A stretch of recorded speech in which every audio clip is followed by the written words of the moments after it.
Imagine living in a world where the person next door, the quiet man at the local shop, or even a friendly teacher could hide a darkness so deep it's almost unimaginable. This is a story of Andrei Chikatilo, known as the Butcher of Rostov, a man who terrorized the Soviet Union for over a decade, a man whose crimes were so horrific they left an entire nation in fear. Let's step into the shadowed forests and villages of the 1980s, into a story of fear, obsession, and unimaginable cruelty.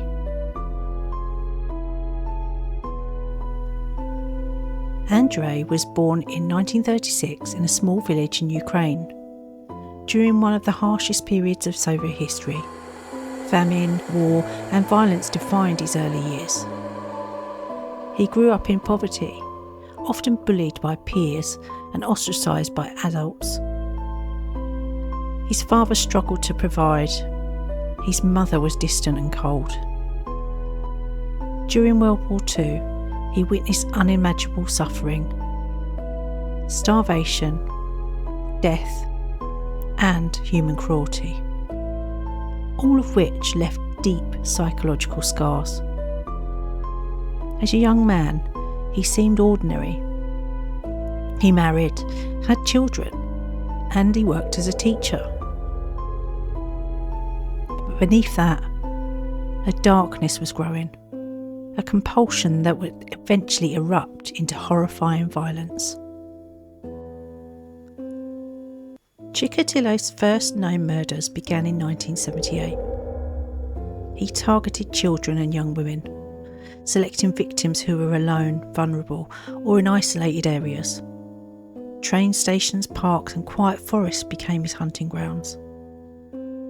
He would lure them in with small promises: food, money, guidance home, anything to isolate them from the safety of others.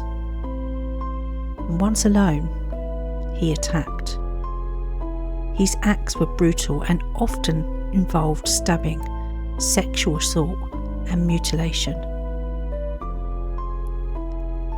What made him terrifying was how methodical he was. He carefully disposed of bodies, sometimes hours away from where the victim had been taken, making it nearly impossible for investigators to trace him. He adapted his methods to evade capture, changing locations and stalking different types of victims over time. By the mid-1980s, fear gripped the Soviet Union. Parents no longer allowed their children to walk alone. Entire communities whispered of the Butcher of Rostov, a man who seemed invisible in plain sight. Investigators faced major challenges. Soviet police were under-equipped. Sometimes they blamed the victims or dismissed reports, just believing that such crimes couldn't happen in a society that prided itself on safety. Even when Chikatilo was briefly arrested in 1984, the authorities lacked the evidence to hold him. He was released and the killings continued, growing more brazen with each crime. Over the years, he's believed to have killed at least 52 people, though the true number may have been higher. His pattern was terrifying. He'd lure, isolate, attack, and dispose. He repeated this over and over for more than a decade. Yet for all his cruelty, Chikatilo maintained a face of normalcy. Neighbours saw a polite, quiet man. Colleagues saw a dedicated teacher.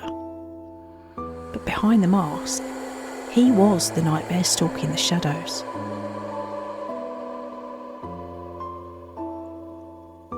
It wasn't until 1990 that Chikatilo's killing spree came to an end. Police, desperate to catch the murderer, began undercover surveillance, at train stations and at parks. Andrei was spotted following young girls, performing the same patterns that had haunted investigators for years. He was arrested and forensic evidence linked him to dozens of murders. During interrogation, he confessed to 56 killings, though experts believe that there may have been more. Each confession revealed acts of horrific violence and extreme cruelty. His capture shocked the nation. For years, people had wondered if the Butcher of Rostov would ever be caught. And finally, justice seemed within reach. Chikatilo's trial was a media sensation. For the first time, the Soviet public heard the details of his crimes. His lack of remorse stunned investigators and the public alike. Psychologists later analysed him as a classic example of a sadistic serial killer, someone who combined violent urges with manipulative cunning. He appeared normal to those around him, a terrifying reminder that evil can hide in plain sight. The trial also revealed systematic failures, how bureaucracy and lack of training allowed him to continue his murder for years.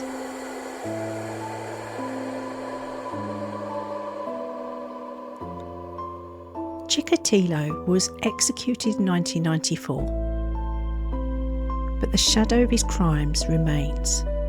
He's remembered not just for his violence, but also for the fear and chaos that he inflicted on ordinary lives. The story of the Butcher of Rostov forces us to confront a chilling truth. Evil can wear the mask of normalcy. It can walk among us really quietly, hiding in plain sight, right up until its darkness is revealed. If you found this story chilling and you want more true crime tales that are as terrifying as they are real, don't forget to like, subscribe and hit the bell for notifications. Thank you for joining me. And remember, sometimes the most ordinary people hide the darkest secrets.